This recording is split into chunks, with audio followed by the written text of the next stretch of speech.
Hello friends, இன்றைக்கி நான் உங்களுக்காக ஒரு சூப்பரான ட்ராமா கொண்டு வந்திருக்கேன். இந்த ட்ராமா எனக்கு ரொம்பவே பிடிச்சிருந்துச்சு. கண்டிப்பாக உங்களுக்கும் பிடிக்கும்னு நினைக்கிறேன். தான் அம்மாவோட லைஃப்பை சேஞ்ச் பண்ணுங்கிறதுக்காக ஃப்யூச்சர்லேருந்து பாஸ்ட்டுக்கு வந்து தான் அம்மாவோட லைஃப்பை சேஞ்ச் பண்ணுறான். அவன் தான் அவன் அம்மாவோட கதையை சொல்கிறான். அதாவது இந்த ட்ராமாவோட ஹீரோயின் தான் அவனோட அம்மா சியு. அவள் பெரிய குடும்பத்தை சேர்ந்தவ தான். இருந்தாலும் பாவம் அவளை வந்து கவனிச்சிக்கிறதுக்குன்னு யாருமே இல்லை. அவங்க அப்பா வந்து நிறைய பணம் மட்டும் தான் கொடுப்பாரு. மற்றபடி அவளை பற்றி எந்த ஒரு கேருமே எடுத்துக்க மாட்டாங்க. இப்படி தான் நம்ம ஹீரோயின் வளர்ந்துருக்கா. ஆனால் அவள் லைஃப்பில் எடுத்த ஒரு தப்பான முடிவு கண்டிப்பாக எங்கள் அப்பாவை வந்து சூஸ் பண்ணதான் அவரால் எங்கள் அம்மாவோட லைஃபே வீணாக போச்சு. ஏன்னா மேரேஜுக்கு அப்புறம் சண்டை சச்சரவு குடிச்சு கூத்தடிச்சு எங்கள் அம்மாவை ரொம்பவே கஷ்டப்படுத்திட்டான். பாவம் எங்கள் அம்மாவும் அழுது அழுது ஒன்றுமே இல்லாமல் வீட்டிலேயே முடங்கிட்டாங்க.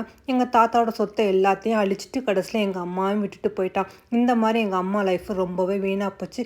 கண்டிப்பாக அவங்க லைஃப்பை நான் மாற்றியே ஆகுவேன். இதுதான் என்னோட லட்சியம் அப்படிங்கிற மாதிரி இந்த குட்டி பையன் அப்படியே நினச்சிக்கிட்டு இருக்கான். அப்படியே வளர்ந்து தான் அம்மாவோட லைஃப்பை மாற்றணுங்கிறதுக்காக சயின்ஸ் ஸ்டூடெண்ட்டான இவன் டைம் ட்ராவல் மூலமாக பாஸ்ட்டுக்கு வந்து தான் அம்மாவோட லைஃப்பை சேஞ்ச் பண்ண நினைக்கிறான். அதுக்காக இவனும் அவங்க மாஸ்டரும் சேர்ந்து இவன் டைம் ட்ராவல் மூலமாக பாஸ்ட்டுக்கு வரலான்னு ட்ரை பண்ணிக்கிட்டு இருக்காங்க. என்ன எடுத்தோன்னு வெற்றி கிடச்சிருமா என்ன? நிறைய தடவை பண்ணி அது என்னமோ ஃபெயிலியர் ஆகிக்கிட்டே இருக்குது. சரி, இந்த எக்ஸ்பிரிமெண்ட்டு என்னன்னு தெரியல, இவ்வளோ கஷ்டப்பட்டுட்டு இருக்குது. என்னோட மாஸ்டர் லூசியான்னு எவ்வளோ ட்ரை பண்ணுறாரு. ஆனால் என்னால் வந்து பாஸ்ட்டுக்கு போக முடியல. நான் என்ன பண்ணுறது? எங்கள் அம்மாவோட லைஃப் நான் எப்படியாவது மாற்றி ஆகணும். கண்டிப்பாக எங்கள் அம்மா வந்து அந்த தப்பான ஆளை வந்து சூஸ் பண்ணவே கூடாது. அதை நான் தடுத்தே ஆகணும். அதுக்கு நான் கண்டிப்பாக எங்கள் அம்மாவோட பாஸ்ட்டுக்கு போய் அவனை வந்து சூஸ் பண்ணாமல் நான் தடுத்தே ஆகணும். நான் இதுக்காக எப்படியாவது அங்கே போய் ஆகணும்னு இவனும் ட்ரை பண்ணிக்கிட்டு இருக்கான். அதுக்கு இதுதான் சரியான நேரம்னு அவனும் எவ்வளவோ ட்ரை பண்ணி பார்த்துட்டு கடைசியில் அது வந்து வெற்றியும் கிடச்சிருது.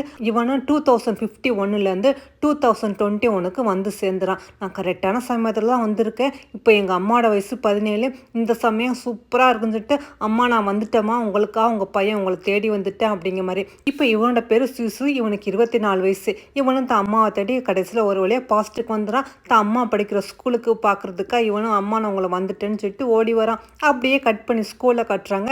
இன்றைக்கி வந்து மிட் டர்ம் எக்ஸாமோட ரிசல்ட் வந்திருக்கு போல இருக்குது. எல்லா ஸ்டூடெண்ட்டும் தன்னோட மார்க் என்னென்னு பார்க்குறதுக்கா ஆவலாக ஓடி வராங்க. ஆனால் நம்ம ஹீரோயின் அப்படியே அசால்ட்டாக வரா. இவ தான் சியு, நம்ம ட்ராமாவோட ஹீரோயின். படிப்பு சுத்தமாக வராது. என்னாச்சு, என்ன மார்க் வந்திருக்கு, எங்கே தள்ளுங்க தள்ளுங்க அப்படிங்கிற மாதிரி வந்துட்டு ஃபஸ்ட்டு மார்க்கு எப்போதும் போல் லூசியான் தான் வந்திருக்கானா.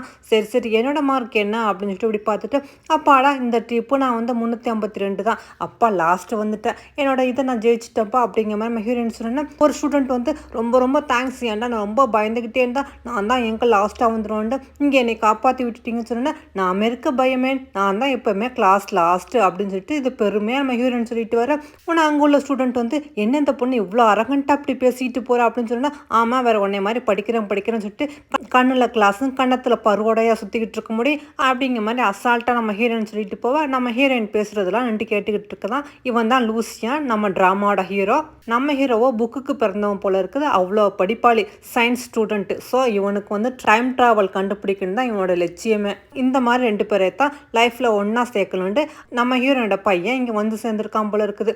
நம்ம ஹீரோயின் அதோட சரிஞ்சிட்டு ஸ்கூல் விட்டு வந்துக்கிட்டு இருக்கா. யாரையும் இவ்வளோ ஃபாலோ பண்ணுற மாதிரி இருக்குது. நம்ம ஹீரோயினா அவன் ஃப்ரெண்டுக்கு கால் பண்ணி யாரோ என்னை ஃபாலோ பண்ணிகிட்டே இருக்காங்கப்பா, எனக்கு என்னமோ பயமாக இருக்குன்னு சொல்லிட்டு இருக்கும்போதே பார்த்தாங்க சீசும் பக்கத்தில் வந்துடுற. நம்ம ஹீரோனா அங்குள்ள அட்டைப்பெட்டி எடுத்து அவன் தலையில் கவுத்திட்டு நீ யாருன்னு தெரியாது, ஆனால் உன்னை ஃபேஸை பார்க்கல, ஏன்னா உன்னோட ஃபேஸை பார்த்தாலும் நீ என்னை கொலை பண்ணுவா, என்கிட்ட இருக்கிற பணத்தை நான் கொடுத்துட்டு ஓடினேன், என்னை விட்டுடுன்னு சொன்னேன்னா நம்ம சிசுவா ஐயோ அதெல்லாம் ஒன்றும் இல்லைங்க பாருங்களேன் அப்படிங்கிற மாதிரி ஒரு சின்ன ப்ரோச் மாதிரி எடுத்து காட்டுறான். இது உங்களோட தானே, இது உங்கள் அம்மா தானே கொடுத்தாங்கன்ட்டு. ஆமாம், அது உனக்கு எப்படி கிடச்சின்னு சொல்லிட்டு அதை வாங்கிட்டு ஐயோ நான் உன்னை பார்க்கவே இல்லை, நீ யாருன்னு சொன்னோன்னா அப்போ தான் அந்த சிசுன்னு சொல்கிறான் நான் தான் உங்கள் பையன்ட்டு. உடனே அப்படியே நம்ம ஹீரோயின் ரெஸ்டாரண்ட் கூட்டிகிட்டு வந்துட்டு நீ என்ன சொல்லிக்கிட்டு இருக்கா, நீ சொல்கிற கதையெல்லாம் என் நம்புகிற மாதிரியா இருக்குது, நீ என்ன 2051 வந்திருக்கியா, நீ என்னோட பையனா, நீ என்னோட ஃபியூச்சரை மாற்ற போறியா, நீ என்ன கதை சொல்கிறா அப்படிங்கிற மாதிரி சொன்னோன்னா அதுக்கு நம்ம சீசும் சொல்கிறான் ஆமாம்மா ஒன்று இதெல்லாம் உண்மை தான் அப்படின்ட்டு. அதுக்கு நம்ம ஹீரோயின் இப்போ சயின்ஸ் வந்து ரொம்ப வேகமாக முன்னேறிக்கிட்டு இருக்கிறது உண்மை தான், இருந்தாலும் டைம் ட்ராவல் மூலம்லாம் அப்படி பாசிட்டிவ் வர முடியுமா என்ன, ஆமாம் நீ எதுக்காக இப்போ வந்திருக்கா, நான் இதெல்லாம் எப்படி நம்புறதுன்னு சொன்னோன்னா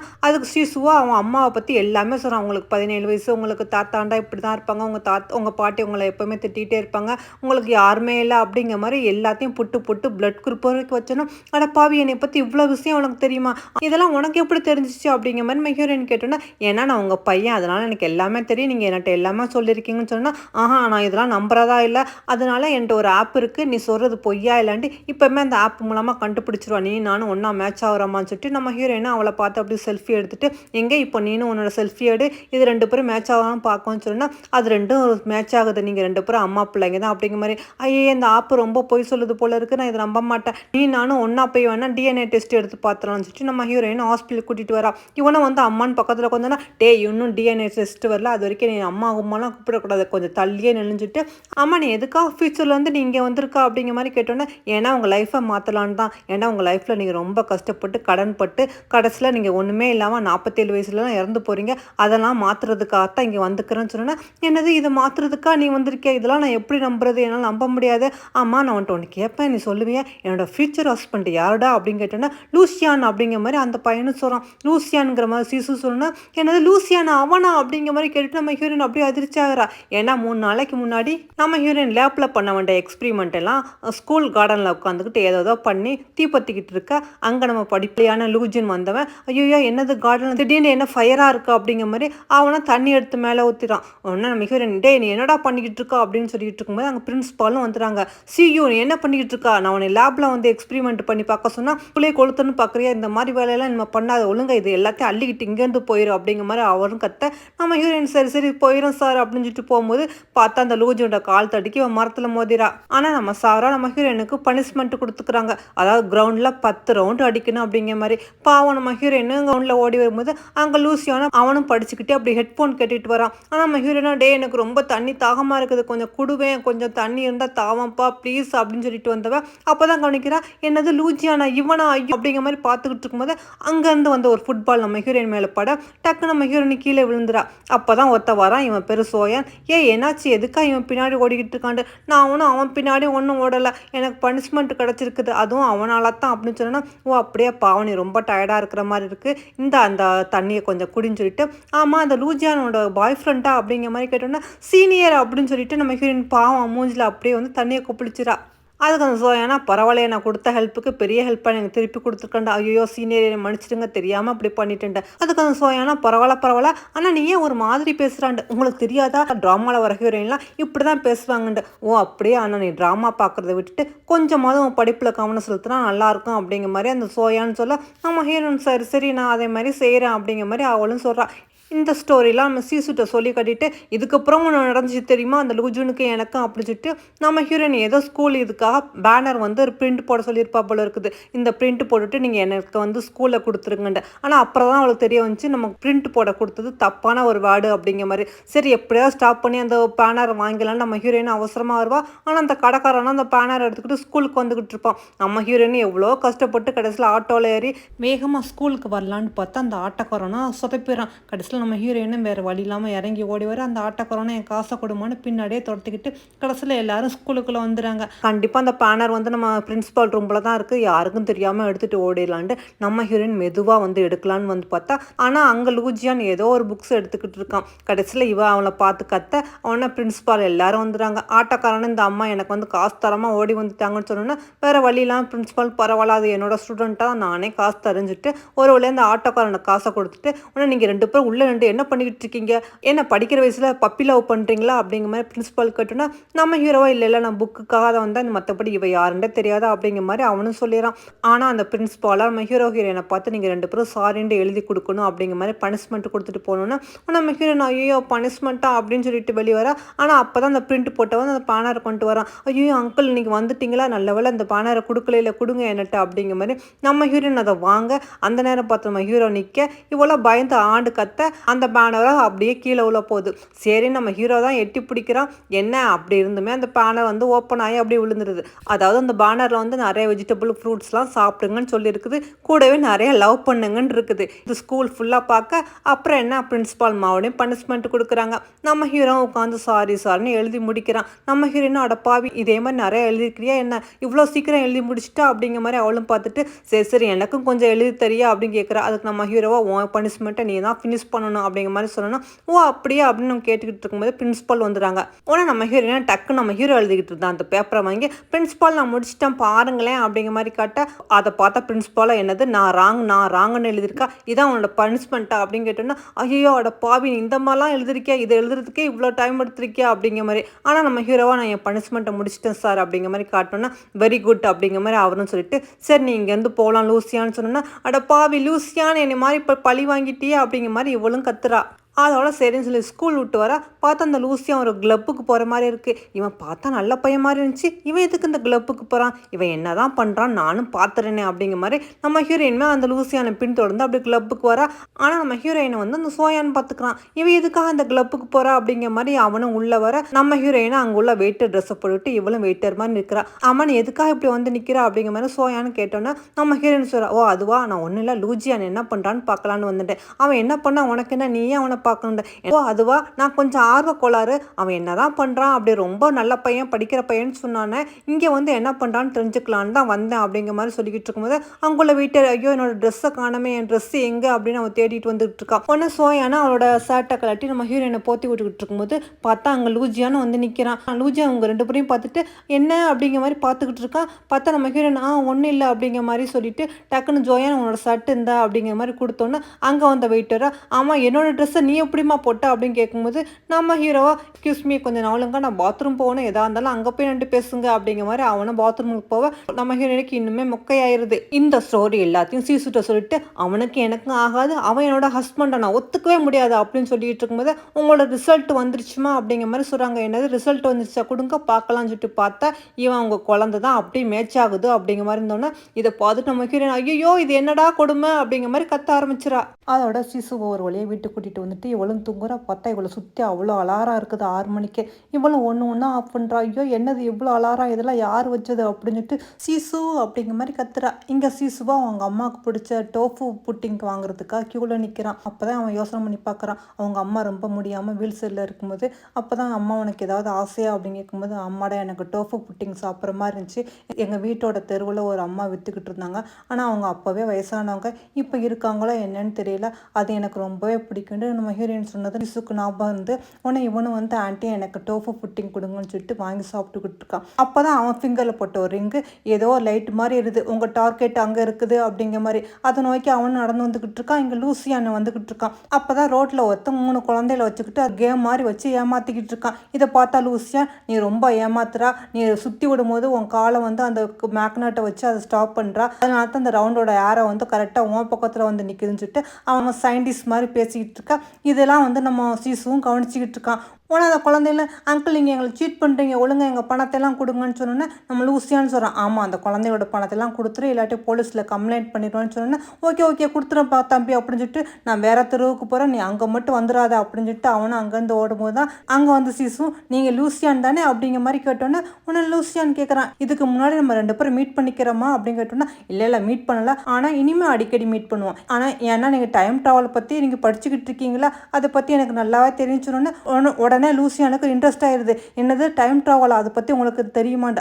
நானும் அதை பற்றி தான் படிச்சுக்கிட்டு இருக்கேன், கண்டிப்பாக நீங்கள் ஃபியூச்சரில் அதை கண்டுபிடிப்பீங்க அப்படின்னு சொன்னோன்னே லூசியானுக்கு ரொம்ப ஹாப்பியாக போயிடுச்சு. அப்படியே அவன் உங்களோட நம்பர் எனக்கு தர முடியுமான்னு கேட்டோன்னா தரலாமே அப்படின்னு சொல்லிட்டு இதுதான் என்னோட நம்பர் அப்படிங்கிற மாதிரி நம்ம ஹீரோட நம்பரை கொடுக்குறான். இந்த நம்பர் தான் உங்கள் நம்பரா அப்படிங்கிற மாதிரி லூசியான்னு கேட்டோன்னா ஆமாம்மா இதான் நம்பர், இனிமேல் இந்த நம்பருக்கு மெசேஜ் பண்ணுங்க அப்படின்னு சொன்னோன்னா லூசியான சரின்னு சொல்லிட்டு வாங்கிட்டு அங்கேருந்து போகிறான். அதோட சிசுவும் வீட்டுக்கு வரான். இங்கே நம்ம ஹீரோயின் எங்கே இந்த சிசு பையில காணா, இப்போ நேற்று உண்மையில வந்தானா என் கனவா எனக்கு ஒன்றுமே புரியலையே அப்படின்னு அவளும் யோசனை பண்ணி பார்த்துக்கிட்டு இருக்கும்போது சிசுவும் அம்மா நீ எந்திரிச்சிட்டிங்களா, நான் உங்களுக்காக டோஃபு புட்டின் வாங்கிட்டு வந்திருக்கிறேன், பீனட் இல்லாமல் இதை சாப்பிட்டு ரெடி ஆகுங்க, நம்ம ஸ்கூலுக்கு போகணும், நல்லா படிக்கணும், அப்புறம் லூசியான் பின்னாடி சுற்றணும் அப்படின்னு சொன்னோன்னா நம்ம ஹீரோயினா அம்மா எனக்கு டோஃபு புட்டிங் பிடிக்கும், அதுவும் இல்லாமல் பீனட் எனக்கு பிடிக்காதுன்னு உனக்கு எப்படி தெரியும் அப்படின்னு கேட்டோன்னே அதுக்கு சிசுவை சொல்கிறான் ஏன்னா நான் உங்கள் பையன்லன்ட்டு போடா நேற்றுலேருந்து இதான் சொல்லிக்கிட்டு இருக்கேன், எனக்கு தூக்கம் வருதுன்னு சொல்லிட்டு நம்ம ஹீரோயின் போய் படுக்க அவனை வர அம்மா சீக்கிரம் எழுந்துச்சு குளிங்க எனக்கு தண்ணி கட் ஆயிரும் அப்படின்னு சொன்னோன்னே என்னது தண்ணி வராதா, ஏதோ என் பையன் சொல்லிக்கிட்டு இருக்க அதுவே என்னால் நம்ப முடியல, அதுக்காக நீ ஓவராக கதையை அளக்காத அப்படின்னு சொன்னோன்னே இப்போ பாருங்களேன் கத்தி சாணம் பிடிக்கிறவன் சவுண்டு கேட்கும் அப்படிங்கிற மாதிரி அவனு சொன்னோன்னா உண்மையில அந்த சத்தம் கேட்குது. நம்ம ஹீரோயின் ஐயோ அப்படின்னு சொல்லிட்டு ஓடி போய் பாத்ரூம் பார்க்குறா, பார்த்தா தண்ணி வரல. ஐயோ தண்ணி வரலையா, அப்பா நான் எப்படி குளிக்கிறதுன்னு சொன்னேன். எனக்கு தெரியும் நீங்கள் இப்படிலாம் பண்ணுவீங்கன்ட்டு, போன மாதமே நோட்டீஸ் கொடுத்துருக்காங்க, நீங்கள் தான் படிக்கவே இல்லை, ஒன்றும் பிரச்சனை இல்லைம்மா, நான் உங்களுக்காக தண்ணி எடுத்து வச்சுருக்கேன், குளிச்சு ரெடி ஆகுங்க, நம்ம சீக்கிரமாக ஸ்கூலுக்கு போகணும்ல, அப்புறம் லூசியான் பின்னாடி சுற்றணும்ல அப்படின்னு சொல்லிட்டு நம்ம ஹீரோயின் ஒரு வழியாக குளிக்க வச்சு அவனும் ஸ்கூலுக்கு கூட்டிகிட்டு வரான். நம்ம ஹீரோயின் ஸ்கூலுக்கு வந்துக்கிட்டு இருக்கும்போது சிசுவும் பின்னாடியே வந்துக்கிட்டு இருக்கான். நீ எதுக்குடா என் பின்னாடியே வந்துக்கிட்டு இருக்கா அப்படின்ட்டு, ஏன்னா உங்களுக்கு சேஃபாக கொண்டு போய் ஸ்கூலில் விடணும், இங்கே நல்லா படிக்கணும், அந்த லூசியான் பின்னாடி சுற்றணும் அப்படின்னு சொன்னோன்னா நம்ம ஹீரோயின் எப்போவுமே வந்து ஹீரோ பின்னாடி சுற்ற மாட்டாடா, ஹீரோ தான் சுற்றணும் அப்படின்னு சொன்னோன்னா ஏன் சுற்ற மாட்டான், இப்போ பாருங்களேன் உங்கள் ஃபோனில் உங்களுக்கு லூசியான் வந்து ஃப்ரெண்ட்ஷிப் ரிக்வெஸ்ட் கொடுத்துருப்பான் அப்படின்னு சொன்னோன்னா நம்ம ஹீரோயின் எடுத்து பார்க்குறா. பார்த்தா உண்மையில அவன் ரெக்வஸ்ட் கொடுத்துருக்கான். ஆமாம், இவன் எப்படி எனக்கு ரெக்வஸ்ட் கொடுத்துருக்கான்ட. அதான் நான் தான் சொன்னேன்ல, நான் சொன்னப்படி தான் நடக்கும். சரி வாங்க வாங்க பஸ்ஸில் போவோம், நீங்கள் டாக்ஸிலாம் போகக்கூடாது, காசை சேமிக்கணும் அப்படிங்கிற மாதிரி நம்ம ஹீரோயினை கூட்டிக்கிட்டு பஸ் ஸ்டாப்புக்கு வந்தால் அங்கே சோன்னு மழை. ஆனால் நம்ம ஹீரோயின் அம்பர்லா எடுத்தோன்னே, இந்த அம்பர்லாவை நான் வச்சுக்கிறேன், ஏன்னா இப்போ வந்து உங்களோட ரூசியா நீங்கள் வந்துடுவான், நீங்கள் அந்த அம்பர்லாவில் போங்கன்னு சொல்லிட்டு அந்த கொடையை அப்பிக்கிட்டு சீசு அந்த பக்கமாக ஓடிடுறான். உண்மையிலே திரும்பி பார்த்தா அங்கே லூசியான்னு கொடையோட வந்துக்கிட்டு இருக்கான். நம்ம ஹீரோயின் பரவாயில்லையே, என் பையன் கரெக்டாக தான் சொல்லியிருக்கான் அப்படின்னு சொல்லிட்டு லூசியான் அப்படிங்கிற மாதிரி பேசிக்கிட்டே நம்ம லூசியான் கொடைக்குள்ள நம்ம ஹீரோயின் வந்தோன்னா ஹீரோவோ ஐயோ என்னது இந்த பொண்ணு என் பக்கத்தில் வந்து நெருக்கமாக நிற்குதுன்னு சொல்லிட்டு இந்த அம்மா நீனே கொடையை வச்சுக்கொண்டு நம்ம ஹீரோயின் கையில் கொடையை கொடுத்துட்டு அவன் வெளியே போய் நிற்கிறான். நம்ம ஹீரோயின் நீ ஏன்டா அப்படி வெளியில் போய் நிற்கிறான், நீ இன்னும் கொடைக்குள்ளே வந்து இருக்கலாம்ல அப்படின்னு சொன்னால் இல்லை நான் இது வரைக்கும் யாரோடையும் கொடையை ஷேர் பண்ணதில்லை அப்படிங்கிற மாதிரி சொல்லிட்டு அவன் புக்கை மட்டும் அப்படி மறைச்சி வச்சுக்கிட்டு இருக்கான். ஒரு வழியாக பஸ் வந்தோன்னா நம்ம ஹீரோவும் பஸ்ஸில் ஏறிடுறாங்க. ஆனால் நம்ம ஹீரோவா ஒரே படிப்பு போல இருக்குது. பஸ்ஸில் கூட ரெண்டுக்கிட்டு படிச்சுட்டு இருக்கும்போது இவன் என்ன புக்குக்கு பிறந்தவனாக இருப்பானோ அப்படிங்கிற மாதிரி நம்ம ஹீரோயின் பார்த்துக்கிட்டு இருக்கா. அப்போ சடனாக பிரேக் போட்டதில் நம்ம ஹீரோயின் ஃபோனு வந்து கரெக்டாக அவன் பக்கத்தில் விழுந்துருது. நம்ம ஹீரோ தான் ஃபோனை எடுத்து இந்தா அப்படிங்கிற மாதிரி கொடுத்தோன்னா நம்ம ஹீரோயினும் ஃபோனை வாங்கிட்டு சரி ஓகே ஃப்ரெண்ட்ஷிப்பாக நம்ம அக்செப்ட் பண்ணிடலாம் அப்படிங்கிற மாதிரி அக்செப்ட் பண்ணிடுறா. இங்கே அப்படியே வீட்டை கட்டுறாங்க. சிசுக்கு வந்து சுவிட்செலாம் பார்க்குறதுக்கு ரொம்ப அதிசயமாக இருக்கு போல இருக்குது. இது என்ன வித்தியாசமாக இருக்குது, இது என்ன மைக்ரோனா, டிவி நான் சொல்ல சேனல் மாறாதா, இதெல்லாம் வித்தியாசமாக இருக்கே, இது என்னது அப்படிங்கிற மாதிரி அவன் வீட்டையே ரெண்டாக்கிக்கிட்டு இருக்கான். இங்கே என்னடா நம்ம ஹீரோயின் கிளாஸை கட் அடிச்சுட்டு ஃபோன் எடுத்து பார்த்துக்கிட்டு இருக்கா. பார்த்தா லூசியான் வந்து தான் மெசேஜ் அனுப்புகிறான். ஆனால் அவன் சீசுன்னு நினச்சிக்கிட்டு ஆமாம் டைம் ட்ராவல் மூலமாக எப்படி போகலாம், இந்த புக்கு நீ படிச்சிருக்கியா அப்படி இப்படிங்கிற மாதிரி மெசேஜ் அனுப்புனோன்னா அடடா இவன் என்னடா இந்த மாதிரி கேள்விலாம் கேட்குறான், இந்த கேள்வியை கேட்டால் எனக்கு எப்படி பதில் சொல்ல முடியும் அப்படின்னு நம்ம ஹீரோயின் சொல்லிக்கிட்டு இருக்கும்போதே அங்கே லூசியான் வந்து நீ என்ன பண்ணிக்கிட்டு இருக்கான்னு கேட்டோன்னா டக்குன்னு நம்ம ஹீரோயின் வந்து அந்த ஃபோனை தலையில் போட்டுறா. பார்த்தா அவளுக்கு அடிபட்டுருச்சு போல இருக்குது. அட பாவி ஏன்டா அப்படி வந்து கத்துனா பாரு எனக்கு அடிபட்டுருச்சு அப்படின்னு சொன்னோன்னா நம்ம ஹீரோவும் அப்படி பக்கத்தில் வந்து அடிப்பட்டு ஐஸ் வச்சுக்கலாம், நான் உனக்கு ஐஸ் செஞ்சு தரேன் வா அப்படிங்கிற மாதிரி கூட்டிக்கிட்டு லேபுக்கு வர வந்துட்டு அவனை அங்கே உள்ள லிக்விட் எல்லாம் என்னென்னத்தையோ போட்டு அப்படி குலுக்கி கடைசியில் இதை ஐஸ் ஆக்கி அவள் கையில் கொடுத்தோன்னா நம்ம ஹீரோயின் பரவாயில்லையே உனக்கு இவ்வளோ மூளை இருக்குதா, ஆனால் என்ன பண்ணுறது நீ நானும் சேரணும் விதின்ட்டு என் பையன் சொல்லியிருக்கான், பார்க்கலாம் இதுக்கப்புறம் என்ன நடக்க போகுது அப்படிங்கிற மாதிரி அவளும் அந்த ஐஸை வாங்கி வச்சுக்கிட்டு இருக்கா. இங்கே சிசுவா வீட்டில் வாஷிங் மிஷினை போடுறேன்னு பேரில் தண்ணியெலாம் உள்ளே வந்துக்கிட்டு இருக்குது. அவன் டியூப்பு எப்படி மாட்டணும் எந்த மாதிரி போடணும் ஒன்றுமே புரியலை. அப்போ தான் பார்த்தா திடீர்னு அவன் கையில் உள்ள ரிங்கு வந்து ஏதோ ஒரு சத்தம் கேட்க ஐயோ ஏதோ தப்பாக நடக்க போகுது போல இருக்குது அப்படின்னு சொல்லிட்டு அவனும் பறக்க ஓடி வரான். பார்த்தா ரொம்ப லேட் ஆகும், இப்போ நான் அந்த ஸ்கூலுக்கு போகிறேன்டா எவ்வளோ நேரம் ஆகும் அப்படி கேட்க அது வாய்ஸில் ஏதோ சொல்லுது. அதெல்லாம் பத்தாது நான் ஓடி எப்படியாவது நான் ஸ்கூலுக்கு போய் ஆகணும்னு சொல்லிட்டு அவனும் வேகமாக ஓடி வரான். அப்படியே ஸ்கூலில் கட் பண்ணி காட்டினா சோயான் தான் ஸ்கூலுக்குள்ளே போகிறான். நான் வாட்ச்மேன் விட மாட்டேங்கிறான், நீ யாரும் உன்னோட பாஸை காட்டு அப்படிங்கிற மாதிரி. நான் டெய்லி வரவன் தானே என்ன புதுசாக பாஸ்லாம் கேட்குறா, சரி இப்போ என்கிட்ட பாஸ் இல்லை நாளைக்கு கொண்டு வரேன் அப்படிங்கிற மாதிரி சோயான்னு சொல்கிறான். ஆனால் வாட்ச்மேன் அதெல்லாம் விட முடியாது, நீங்கள் பாஸ் காட்டினா தான் போவோம், அதுவும் இல்லாமல் இது ஸ்கூல் டைம், நீங்கள் இப்போ போய் உள்ளே விளையாட முடியாது, நான் யாரையும் அலோவ் பண்ண மாட்டேன் அப்படின்னு சொல்லிட்டு இருக்கும்போதே நம்ம சீசுவும் தலை தெறிக்க ஓடி வரான். உடனே ஓடி வந்தால் நீங்கள் யாருண்டு நான் தான் கால் பண்ணேன் அப்படிங்கிற மாதிரி சீசு சொன்னோன்னா அந்த வாட்ச்மேன் நான் யாரையும் உள்ளே விடலப்பான்ட்டு ஆமாம் பாஸ் இல்லாமல் யாரையும் உள்ளே விடாதீங்க, அதுவும் முக்கியமாக சீனியர்லாம் உள்ளே விடாதீங்க, அடுத்த காலேஜ் பசங்களாம் கண்டிப்பாக உள்ளே விடாதீங்க அப்படின்னு சொன்னோன்னா இதை கேட்டுக்கிட்டு நான் சோயான்னு சரி ரொம்ப தான் அப்படிங்கிற மாதிரி அவனும் அங்கேருந்து போகிறான். சோயான் அங்கேருந்து போகிறத நம்ம சிசுவும் பார்த்துக்கிட்டு இருக்கான். நம்ம ஹீரோயின் அப்போ தான் அந்த வழியாக வந்தவ நம்ம சிசுவை பார்த்துட்டு ஆமாம் நீ என்னடா இங்கே பண்ணிக்கிட்டு இருக்கா அப்படின்னு கேட்டோன்னா அதுவா அது ஒன்றும் இல்லை, நான் உங்களுக்காக ஒன்று கொண்டு வந்திருக்கேன் அப்படிங்கிற மாதிரி சிசு சொல்கிறான். நம்ம ஹீரோயின் என்னது கொண்டு வந்திருக்கேன், என்ன கொண்டு வந்திருக்கா அப்படின்னு கேட்டோன்னா நான் உங்களுக்காக குடும்ப சார்பாக அன்பை கொண்டு வந்துக்கிறேன் அப்படிங்கிற மாதிரி கையை காட்டி லவ்வை காட்டினோன்னே அப்படின்னு நம்ம ஹீரோயின் கடுப்பாயிரா. பைத்தியக்கார பிள்ளைங்கிறது கரெக்டாக தான் இருக்குது அப்படிங்கிற மாதிரி முடங்கிக்கிட்டே போயிட்டு அவரோட வீட்டுக்கு வந்து பார்க்குற வீடு அலங்கோலமாக இருக்குது, அங்கே எங்கேயும் தண்ணி ஊற்றி கிடக்குது, என்னது வீடு இப்படி அலங்கோலமாக இருக்குன்னு சொல்லிட்டு இருக்கும்போது அவங்க அப்பாவும் கேட்குறாங்க ஆமாம் வீட்டை நீ என்ன இவ்வளோ அலங்காலப்படுத்தி வச்சிருக்க, கொஞ்சம் கூட நீ ரெஸ்பான்சிபிலிட்டியாக இருக்கவே மாட்டியா, அதுவும் இல்லாமல் உனக்கு நான் எத்தனை தடவை ஃபோன் பண்ணேன் இன்னைக்கு நம்ம பாட்டியோட சேர்ந்து டின்னர் சாப்பிடணுக்கு ஞாபகம் இல்லையா அப்படின்னு கேட்டுக்கிட்டு இருக்கும்போது நம்ம சீசுவும் காலிங் பில் அடிச்சுட்டு உள்ளே வந்தோன்னே அவங்க அப்பா வந்து யார் இந்த பையன் அப்படின்னு கேட்டோன்னே நம்ம சீசுவா கிராண்ட்பா அப்படிங்கிற மாதிரி கூப்பிட்றான். என்னது கிராண்ட்பாவா அப்படின்னு கேட்டோன்னா அதுவா அது இல்லை சார், நான் வந்து சியோட டியூட்டரு, நான் இங்கிலீஷ்க்காக இங்கே வருவேன் ஹோம் டியூட்டரு, மற்றபடி ஒன்றும் இல்லைங்கிற மாதிரி சீசுன்னு சொன்னோன்னா ஆமாப்பா இவர் தான் என்னோட இங்கிலீஷ் டியூட்டர் அப்படிங்கிற மாதிரி நம்ம ஹீரோயினுமே போய் சொன்னோன்னே, இன்னைக்கு நான் எங்கள் பாட்டியோட டின்னர் சாப்பிட்றதுக்கு வெளியே போகிறேன், அதனால் இன்னைக்கு லீவ் சார் அப்படிங்கிற மாதிரி சொன்னோன்னே, நம்ம சீசும் சரி சரி ஒன்றும் பிரச்சனை இல்லை நீங்கள் போயிட்டு வாங்க அப்படிங்கிற மாதிரி அவனும் அங்கேருந்து ஓடிறான். அதோட நம்ம ஹீரோயினும் அவங்க பாட்டியோட டின்னர் சாப்பிட்றதுக்காக ரெஸ்டாரண்ட் வராங்க. ஆனால் அவங்க பாட்டிங்க கேட்குறாங்க எதுக்கு இவ்வளோ லேட்டு அப்படின்னு கேட்டோன்னே அவங்க அப்பாவும் சொன்னாங்க, அம்மா வர்றதுக்கு ரொம்ப லேட் ஆச்சு, ஏன்னா டிராஃபிக் ஜாம் அதிகமாக இருந்துச்சு, அதான் மற்றபடி ஒன்றும் இல்லைன்னு சொன்னோன்னா, அவங்க பாட்டி நம்ம ஹீரோயினை பார்த்தா, அம்மா உன் படிப்புலாம் இப்போ எப்படி போயிட்டுருக்கு, நல்லா படிக்கிறியா அப்படின்னு கேட்டோன்னே, நம்ம ஹீரோயின் படிச்சுக்கிட்டு தான் இருக்கேன் அப்படின்னு சொல்லும்போது அவங்க அப்பாவும் நம்ம ஹீரோயினுக்காக ஏதோ வெஜிடபிள்லாம் வைக்கிறாங்க. ஆனால் நம்ம ஹீரோயின் அதில் பீனட்ஸ்லாம் எடுத்து தனியாக வைக்கும்போது அவங்க பாட்டு கேட்குறாங்க, எப்போ பார்த்தாலும் இதெல்லாம் நீ சாப்பிடாம எதுக்கு தனியாக வைக்கிறான்ட்டு, இதெல்லாம் எனக்கு அலர்ஜி பட்டு அதனால தான் நான் சாப்பிட மாட்டேங்கிறேன், போதும் போதும் உன் நடிப்பு அப்படிங்கிற மாதிரி அவங்க பாட்டி சொன்னோன்னா நம்ம ஹீரோயினுக்கு கோவம் வந்துடுது. இப்போ என்ன உங்களுக்கு இதெல்லாம் நான் சாப்பிடணும் அவ்வளோதானேன்னு சொல்லிட்டு அங்கே உள்ள பீனட்ஸ் எல்லாத்தையும் எடுத்து இவ சாப்பிட்டுட்டு விறுவிறுன்னு எந்திரிச்சு வெளியே வந்துடான். பார்த்தா இவளுக்கு மேலாம் அரிக்க ஆரம்பிச்சிருச்சு. இவளும் அப்படி சோகமாக வந்து ஸ்டெப்ஸில் உட்காந்துக்கிட்டு இருக்கும்போது நம்ம சீசுவும் வந்துடும். அம்மா என்னாச்சு உங்களுக்கு, ஏன் ஒரு மாதிரியாக உட்காந்துக்கிட்டு இருக்கீங்க, எங்கே பார்க்கலான்னு சொல்லிட்டு அப்படி கை எடுத்துகிட்டு பார்க்குறான். பார்த்தா அலர்ஜி மாதிரி இருக்குது, என்னம்மா உங்கள் கழுத்துலாம் ஒரு ரேசஸ் மாதிரி இருக்குது, நீங்கள் பீனட்ஸ் சாப்பிட்டீங்களான்ட்டு. ஆமாம் அது உனக்கு எப்படி தெரியும், அம்மா எனக்கு தெரியுமா, ஏன்னா நான் உங்கள் பிள்ளை அப்படின்னு சொல்லும்போது நம்ம ஹீரோயின், என் வருங்காலத்தில் வந்த பிள்ளை உனக்கு தெரியுது, ஆனால் என்னை பெற்ற வளர்த்தவங்க என் பாட்டி எல்லோரும் நான் போய் சொல்கிறேன் நடிக்கிறேன்னு சொல்கிறாங்க, யாருமே என்னை புரிஞ்சிக்க மாட்டேங்கிறாங்க அப்படிங்கிற மாதிரி நம்ம ஹீரோயின் ரொம்ப ஃபீல் பண்ணி சொன்னோன்னா, நீ எதுக்கும் கவலைப்படாதாம்மா, நான் இருக்கல, எல்லாம் சரி பண்ணிடலாம், வா நம்ம உடனே ஹாஸ்பிட்டல் போவோம், அதுதான் உனக்கு நல்லது அப்படின்னு சொன்னோன்னா, அதெல்லாம் ஒன்றும் வேண்டாண்டா அப்படிங்கிற மாதிரி நம்ம ஹீரோயின் சொல்கிறா. இல்லை நம்ம ஹாஸ்பிட்டல் போகிறோம், அப்புறம் போய் படிக்கிறோம், இதுதான் நம்மளோட டார்கெட், வா அப்படின்னு சொல்லிட்டு அவங்க அம்மா இழுத்துக்கிட்டு போகிறான். அடுத்து நம்ம ஹீரோயின் ஸ்கூல் விட்டு வரும்போது பார்த்தா லூசியானை பார்க்குறான். அவன் எங்கேயோ போயிட்டு இருக்கான். இவன் எங்கே கேட்டு வழியாக அப்படி போகிறான், என்னமா மர்மம் இருக்குது, என்ன நம்ம கண்டுபிடிக்கணும்னு சொல்லிட்டு நம்ம ஹீரோயினும் அப்படி ஃபாலோ பண்ணி வந்துக்கிட்டு இருக்கும்போது அவனை ஏதோ ஒரு பழைய பில்டிங் மாதிரி இருக்குது அங்கே போகிறான். இவளும் வந்துக்கிட்டு இருக்கா. பார்த்தா அங்கே நிறைய திங்ஸ்லாம் இருக்குது. அவனை ஏதோ வச்சு என்னமோ ஆராய்ச்சி பண்ணிக்கிட்டு இருக்கான். அதில் வந்து தீப்பொறிலாம் வந்துக்கிட்டு இருக்குது. ஆனால் நம்ம ஹீரோயின் இதை பார்த்துட்டு ஐயோ தீ பற்றிக்க போது பார்த்து அப்படிங்கிற மாதிரி ஓடி வந்து அவனை அப்படி பிடிச்சி தள்ளும் போது தவறு ரெண்டு பேருமே அப்படி ஒத்த மேலே ஒத்த விழுந்துறாங்க. நம்ம சீசு தான் நம்ம லூசியான இந்த பில்டிங்கே வர சொல்லியிருப்போம். அதாவது உனக்கு தேவையான திங்ஸ்லாம் நான் எடுத்து வச்சிருக்கேன், நீ அங்கே போய் உன்னோட டைம் ட்ராவலுக்கு தேவையான எக்ஸ்பிரிமெண்ட்லாம் பண்ணிப்பாரு, இது உனக்கு ரொம்ப யூஸ்ஃபுல்லாக இருக்கும் அப்படிங்கிற மாதிரி நம்ம லூசியானுக்கு இந்த சீசு தான் மெசேஜ் பண்ணியிருப்பான். அதனால தான் லூசியான அந்த இடத்துக்கு வந்திருப்பான். ஆக மொத்தம் நம்ம ஹீரோயினும் சேர்க்கறதுக்காக அந்த சீசு இன்னும் என்னமெல்லாம் பண்ண போகிறான்னு நம்ம அடுத்தடுத்த எபிசோடில் பார்க்கலாம் ஃப்ரெண்ட்ஸ். இதோட நானும் கிளம்புறேன், பாய்.